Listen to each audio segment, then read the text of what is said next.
host for today's episode. Today we have Tasha with us. She's one of the co-founders of NTU Product Club and has recently started her first full-time role with Shopee as a full-time product manager after her recent graduation from university. Hi Tasha, thank you for joining us today. So for starters, could you actually introduce yourself for us, please? Yeah, sure. Hi, my name is Tasha. So I'm one of the co-founders of NTU Product Club together with my co-founder Jocelyn. We actually started this club late last year and we just started our operations early this year. Well, apart from NTU Product Club, I studied in NTU, obviously. My course was IEM, which stands for Information Engineering and Media. And my course is, I guess not a lot of you guys who have heard about it, but it is kind of a mixture of some software engineering, some media, and also some design mods that are from the School of ADM, the Art Design Media School. Yeah. Thank you for sharing, Tasha. So that's a very interesting introduction. So coming from a very different school environment from NUS, I've always been wondering what's the difference between perhaps NUS and NTU in terms of the school culture, your school life. So perhaps you want to share a memory or two that you hold very close to your heart in NTU. Yeah, sure. For NTU, honestly, because I did not study in NUS, so I wouldn't know how to compare these two universities in terms of the structure of lessons or the way the academics are being held. But one very fond memory that I will always tell people about in NTU is that we are, a lot of people call NTU Pulau NTU sometimes, which kind of means like an island. I think Pulau means island. Yeah, so last time when I used to live in Hall, every morning at like 8 a.m. there will be a family of wild boars outside my window that would just start like screaming at 8 a.m. to wake me up. Yeah, I think that's like one of my fondest memories. Besides hall life, also I think being able to stay up late with friends and study with friends and CCA life, that has been something very fond to me. Yeah. Thank you for sharing. So for a person who doesn't really stay on campus like me, I think those memories sounds very, very interesting. So I remember you mentioned something about your major being very interesting as well, IEM. Yeah, serious, I have not heard of IEM before, but would you mind sharing a little bit more in detail what perhaps a favorite mod of yours or what is one greatest takeaway of the module that you really, really liked from this major? Yeah, sure.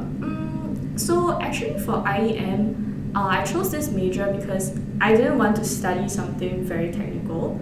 So I wanted to have a mixture of like something more creative and something more technical. That's why I chose this major. I think that some NUS people might be familiar with, I think it's information systems or information, I don't know, something along those lines, like IS, NUS IS. Yes. I think that is quite a similar course to IEM, as I was told. One of the more appealing things about IEM to me is that we are able to take some courses in art. So we have some compulsory modules where we do like drawing and painting. So actually there was one module where we have to draw like naked people. It's called figure drawing, and that's a course that every IEM student like remembers until today.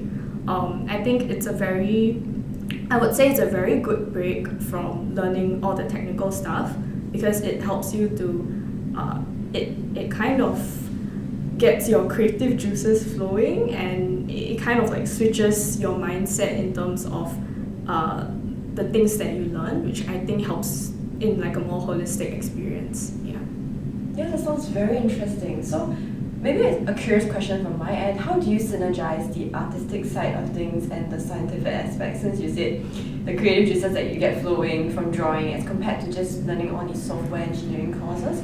Do you actually face any struggle trying to glue the two together, the arts and the sciences of your course?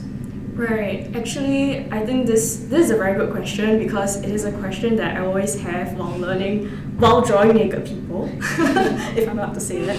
Honestly, there are some modules that help with synergizing these two like different aspects. I did take one course that is very related to product design. where we learn about like the user journey, we learn about like user problems, and we created like UI UX designs. I think this one is very applicable in let's say in the context of product. For other modules, I wouldn't say they really gel with each other, because on one hand I'm doing painting, on another hand I'm learning about like signals and systems, which is very weird. They don't go together, but I think it really helps me to expose me to different possibilities of what I can learn, and also to expose me into like whether or not I prefer doing something more technical or prefer doing something more creative. Yeah. So do you prefer something more creative or something more technical at the end of the day? Honestly, I prefer both. That's why I ended up like in product management and not like a designer or like a software engineer. That's cool, that's cool. So thank you for your brief introduction. Perhaps we'll jump into some other questions right now. Yeah, sure. So Tasha, coming from an entirely different background, it was very refreshing to hear you speak about your major. I understand that you started the NTU Product Club, and this was done when you were in your last semester, almost your final year of studies. So it's a very interesting, very brave and bold move actually. So could you share a bit more in terms of your motivations behind starting this club and how your experiences has been like? Yeah, sure, definitely. So this club, it really came as an impromptu decision. I was fortunate enough to be contacted by Jason, who is one of the main instructors for PME, as many of y'all would know about. So he contacted me and asked me if I would like to bring PME to NTU, since it has been SMU, it has been NUS, but NTU does not have such a thing. And I was thinking about it for a while. Actually, I wanted to turn down this opportunity at the start because I was very scared of starting something from scratch alone. And I just felt like, if there was someone I knew who could start this club with me, then maybe I would consider it more. And that was just when it was just nice. It was just an opportune moment when Jason also contacted Jocelyn, which is my current co-founder, and he put us into a Telegram group, and he was like, "Do you guys want to start this?" And I'm like, "Oh, Jocelyn? Who is Jocelyn?" And then when I clicked on her picture, I was like, "This girl is so familiar.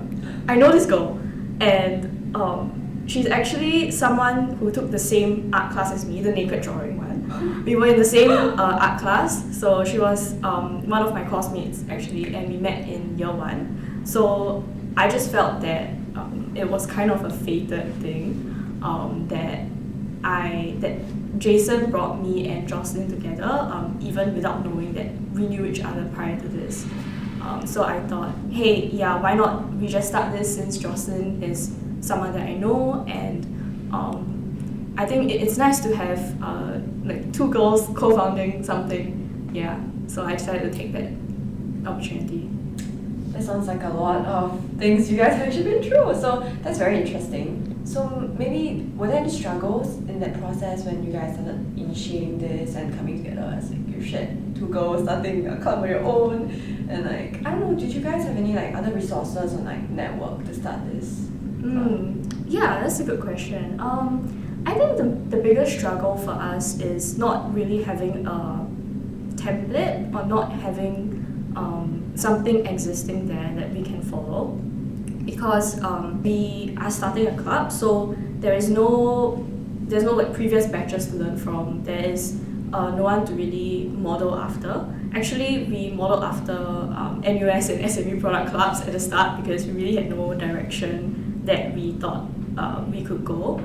But I think a good thing about starting something from scratch is that we can make a lot of mistakes, and it's okay to do something wrongly. Just our priority was getting things out instead of getting things right. So I think that's a lot less pressure on that end as well. Yeah. That's nice. It's okay. I mean, there's always a fuss for everything, right? I'm pretty sure you guys did a very, very brave move for you to start a club there. So perhaps how was the feedback like in NTU? Like for example, what kind of students did you guys really attract at the end of the day? Maybe for example, like people from the same major as you, I'm wondering? Were they attracted to this club, and know perhaps what were their interests like? Did you guys manage to actually see some of your efforts come to fruition by having more of these students actually have more awareness about product management after you guys started the club? I think regarding the point on who were more attracted to join the club, this one was actually one of the hardest things for us to get our club out there and to publicize the club and to get people to join. I think firstly because PM is still not as widely known as other more well-known career paths like software engineering. So it was quite difficult to get people to join at the start. I think mostly the people that we reached out to were like friends of friends to spread the word about the club opening. And also we didn't have a reputation. We didn't have anything much to show for ourselves because we are new. So that was really a struggle there. I think eventually, in the end, the people that joined, most of them are people who are in like year 1, year 2, and they are more of like exploring this as a career option rather than people who really, really want to do product management. So at least that's from my experience running the club. I see. So even though given, like you said, that it was tough to put yourself out there without a reputation that was already built, but I'm interested to know what kept you guys going then, the motivation behind all this, even though it's not easy definitely since the base of people who are interested there, you're still trying to build, it's not already there, right? About our motivations, actually let me think. Honestly, I think it's kind of like one part of it was like a sunk cost thing. We already put a lot of time into starting the club. If we don't persevere through, then there's no point of starting in the first place. I think that was one thing. Another thing was, I think it was just something fun, I feel. And in my last semester of uni, I feel that I wanted to create something. I missed that feeling of having a student club and running a student club. So I thought that it was just something that brings meaning like to my student life, in NTU. Sounds like a long journey for you. Thank you for sharing, Tasha. So perhaps maybe one last thing about NTU Product Club for now. Do you see any things that the club will be doing in the long run, perhaps some strategic initiatives, or what kind of visions do you have for NTU Product Club in the future? Wow, okay, that's a huge question. I think I would start with a caveat that I no longer run the club. I'm no longer inside the club because I've graduated. So a lot of the direction comes from the current committee now because I want them to have their own sense of ownership of the club. At least for me and Jocelyn, at the time when we were running the club, we just really wanted to create a community of like-minded individuals, as cheesy as it sounds. But as someone who wanted to be a PM since year 2, similar for Jocelyn's case, I would think, one of the biggest struggles was in trying to find resources that were near to me. I mean, there are a lot of resources online that you can find, but trying to find people near you or like getting resources in front of you, like in your face, physically, is not easy. And there's no course, like there's no PM course. Maybe there is, I'm not sure. But that's one of our motivations for creating the club. We want like a community where people can share resources, can share insights, also provide like an opportunity for people to network with each other as well. And so that we just don't feel so alone in this like choice of pursuing PM. So thank you for sharing those experiences, really. I think for the juniors that are actually interested in product management for the next few years to come, I think they will probably be very thankful that there is a club now with like-minded communities and individuals that can actually have better access to the resources, perhaps. So now we'll move on to perhaps maybe a bit more on your life. I remember you spoke about how you wanted to create the club so that you have a community of like-minded individuals and definitely greater awareness as well as resources. when you were looking for internships in your year 1, year 2, I've noted you actually did 2 internships with product management at Dr. Anywhere and Burple, right? So do you mind sharing a bit about your experiences there, how it was like, and what you liked about the internship? Oh, yeah, sure. Internships wise, actually my very first internship, I was stuck between choosing software engineering and product management internship. But I think it's harder to get a product management internship than it is to get a software engineering one. So I'll just take it even if like it pays lesser and well yeah. For my first internship, it was really like going in blind. The only knowledge that I had of PM was through like YouTube videos or courses that I took online. So it's really, my knowledge was really very theoretically based. But going into the internship, you really learn more about the execution part, which is a whole other side of like product management, I feel, because the theory can only get you so far, and especially as a PM, it is very important to learn these soft skills on the job itself, because you can't practice these soft skills on like a pen and paper, right? So it was a lot of learning how to communicate with stakeholders, a lot of doing like UAT testing, even something as simple as like UAT testing. It is a very new concept, and a lot of things have to be learned on the job. I think in terms of the differences between, let's say, my first and second internship, my first internship at Purple, it was a very, very small company, very startup vibes. Everyone knew each other, and it felt very casual, very fun. For my second internship, it was a slightly bigger company, and that's where I was exposed to more like corporate life, different levels of like organizational structure, which is also something that we can only learn from going to internships. In terms of the product management part, in a bigger company, you have to deal with more stakeholders that you might not see face to face. I think that was one of the biggest struggles for me, like speaking with engineers that are in another country. That is really a skill that can only be learned on the job itself. What do you ask about the internships? Sorry, I forgot. Oh, no worries. So I heard you mention a lot of things in this case, a lot about practical experiences, especially stakeholder management also. So I'm just curious, you mentioned something about UAT. UAT, yes. That's maybe for the wider audience who's not very sure about what this term is. You might explain it a little bit in detail. Yeah, sure. So UAT actually stands for User Acceptance Testing. The concept of UAT is to test out what you have built.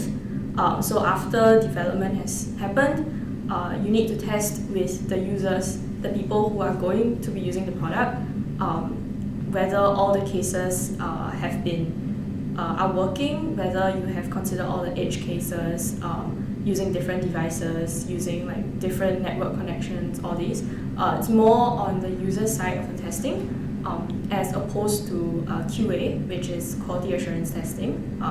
That one is more on like the development side, where you really test things based on the technicality, the more technical part of testing. So it's about making sure that whatever you build makes sense for the user. Yeah. I see. So perhaps like in this journey, you mentioned you had more startup experience, then you went to a more corporate life kind of thing. So there will be some work culture differences there, I'm thinking. So is there a typical like work culture you prefer at where you worked at, or what do you feel about work culture and as your role as in product management? Right, I think to me work culture is very important, because I like an environment that feels comfortable to me. I think a big versus a small company has its pros and cons, as most people would say lah. For a big company, there's a lot of structure. There's a lot of structure in the way that things are being done. There's a lot of structure in the processes. But because of these structures set up, there's also a lot of levels that you have to go through, a lot of approvals. Things don't move as fast as if, let's say, you're in a really small company and everyone knows each other. There's no like SOPs set up, so everything can move like very fast. I think there are pros and cons to these. It depends on the individual. For me, I feel that starting out in a bigger company with more structure might be more helpful in terms of knowing what the standard is and knowing how these bigger companies operate, so that maybe in future, if you prefer to work in like a smaller company or a startup, at least you have a sort of guideline in your head on how things should move. Yeah. So for you, you started with the smaller startup Yes. experience. So was the learning curve really steep for you in that case? Oh, yeah, I think so. Actually, if I may talk about, let's say because currently my full-time job is in Shopee, so it's quite a big company with a lot of structures set up already, and there's really a very steep learning curve in trying to learn the project management. Like, it's just something as simple in concept as project management. There are a lot of different layers to it, and there's a lot of how should I put it? A lot of SOPs. Like bureaucracy, that kind of thing? Sort of, I would say, yeah, a lot of approvals needed. Also, what you have to do at each stage of the project that has to be learned, which has nothing to do with like PM, nothing to do with like your soft skills. It's really just what the tools that the company chooses to use, and you have to learn the tools that the company uses. Yeah. I see. So has that affected any of your, like, for example, exploring product management? So do you get bogged down by all these additional SOPs in performing? Well, I think these structures are set up for a reason, and honestly, I think it is good that we have structure like this because it allows for better transparency of which stage the project is in, and also for more accountability in terms of who is responsible for each stage of the project. In terms of whether it affects my ability to be a PM, I think it actually helps, honestly. Yeah, even though the learning curve is quite steep to understand the entire process, but it helps in like knowing at which part I'm involved in the project, and I think it's necessary.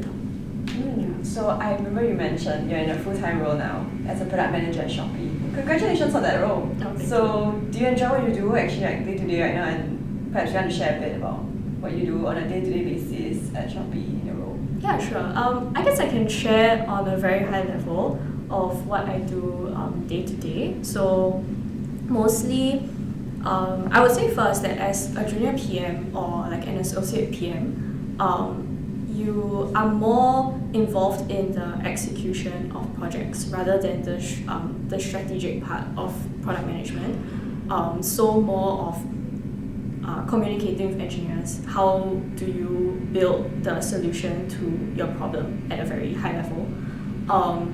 So execution is very important as a junior PM. So in my day-to-day, it's mostly handling projects. So as projects come in, I understand with, let's say, the business requester, what is the problem here that we're trying to solve. And then we discuss with mostly engineers because my product is more back-end involved than front-end. So it's more of discussing what are the technical capabilities of the current system. Is it feasible to do this? Should we be doing this? And like, what is the impact that doing this has on, let's say, other teams that are relying on our services? So that's where there's a lot of back and forth happening with engineers, with the business requesters, and then finally when you kind of have a solution, that's where you start to like draft out your PRD, which is your product requirements document, which you guys should have learned in PME. So I feel that drafting the PRD is one of my favorite parts about being a PM. It's really where everything just comes together and you feel like you are creating something that started with you.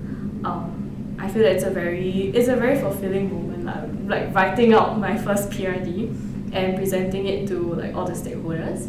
And then afterwards, it's more of alignment with the more user-facing side of things on how we're going to conduct UAT, as I mentioned just now, how we're going to conduct the testing of the product, stuff like that, and planning for like the release, and a lot of, in between all this, there's a lot of project management. So being very aware of the entire project timeline of which date would this happen. Yeah, a lot of this, you also have to be very aware.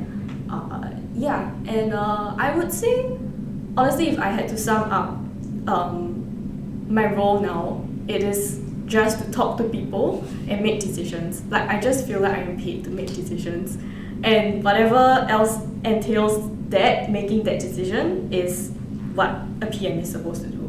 I feel, that's just my opinion now, but yeah. Nice, thank you for sharing that. So maybe could you share one or two projects that really stuck with you for so long, and perhaps something you really liked across all your internships? Oh yeah. Interesting projects. Yeah, sure. I think two things come to mind. First one is the current project that I'm working on in my full-time job. The second one was during my time at Dr. Anywhere. So I'll share my internship one first.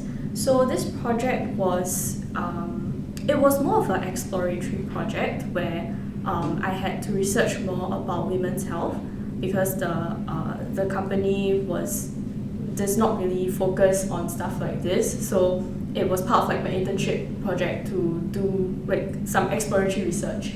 Yeah, I don't think I'm allowed to share more about the project. No worries. But it was, on a high level, it was to do with the accessibility of, how should I put it, of being able to consult doctors for women's health related issues. Yeah, so I think because the healthcare space is quite interesting, and I would also say very meaningful. Like, I feel the projects they work on in healthcare actually impact people and actually solve important problems.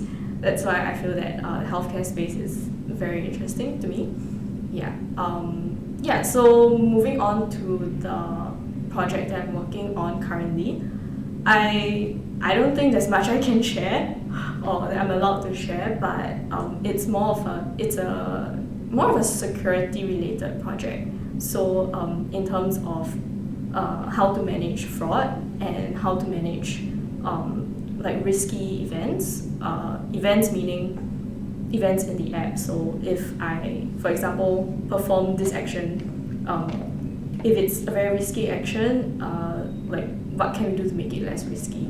Yeah, so it was my first time understanding this domain. So I felt there was a lot to learn, and it was, because like, I guess learning new things that you don't really see in real life is quite interesting. So I found that quite interesting.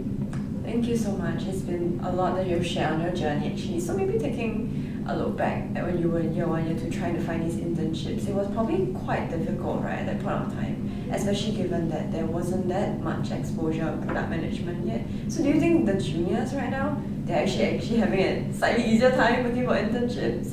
Do you think it has changed? Wow. I have no idea. Okay. Honestly, I don't know whether it's easier or harder now. I know that the job market now is kind of bad. I almost, but in terms of internships, I'm not too sure. Although I know that like TikTok has been opening up product management internships recently. Whether it was hard, I think for me, the experience was really hard to get product management internships because firstly, there aren't a lot available out there. Even if they're available, they're not really marketed. So it's not that easy to find compared to other roles, let's say like software engineering or like data analysis. But there are internships out there. So I think you should just keep trying. Which brings me to my next question. So do you have any advice for people who might be interested in pursuing a path like that and looking for internships also in the product management space? Right. I think if you really want to experience what it's like to be a PM, internships are very, very important. As I think I've said previously about how a lot of the PM experience comes from learning on the job itself. Or learning about the theory part only gets you so far. So getting that internship, no matter which company, honestly, if it's some random company out there you've never heard of, but if they have a PM internship, honestly, just like go for it. I think it would really expose you to the parts of PM that you cannot learn online or while reading something. Yeah. Thank you so much for sharing that advice. I'm pretty sure everyone that's out there interested in product management would be very happy to hear such advice and actually work hard towards product management role. So, do you have any other last words of advice, I think, for the audience, or what you might want to actually tell them before we leave the session? Any last words? I feel that don't be closed off to opportunities. I think that is quite important to keep in mind. I think in the context of PM, firstly, internships are a very useful way for you to gain this skill set of being a PM. And I think this might be a question a lot of people have, is that like in interviews for full-time roles as a PM, normally I feel that my experience has been they ask a lot on what you have done, so like your experiences in your internships, and they really want to assess how you problem solve, how you communicate with stakeholders, and and also your product thinking. So how do you find solutions to problems? Do you focus on the problem or do you focus on the solution? I think these are like things that interviewers usually ask for, I feel. And also to reiterate the point of, as a junior PM, I think it's very important for you to have execution skills. So learning how to deliver a product is more important than the strategic part of that, because that naturally comes as you advance in your career as a PM. Yeah. Thank you for watching this episode of Lorong Product. Click here to watch our previous episodes.